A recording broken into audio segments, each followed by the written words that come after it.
तर तुम्ही बघू शकता मग हे सँडविच खाण्यासाठी तयार झालेलं आहे. घरच्या घरी मस्त असं छानपैकी. आता परत आणखीन शेजवान चटणी घेतलेली आहे. तर तुम्ही बघू शकता किती छान असं झालेलं आहे.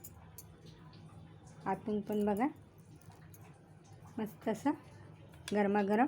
फक्त एवढंच की आपल्याकडे ते भांडं नसल्यामुळे आणि थोडंसं साहित्य म्हणजे चीज वगैरे कमी असल्यामुळे.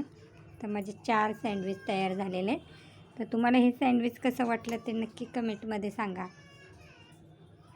आणि नक्कीच लाईक करा आणि फॉलो करा. धन्यवाद.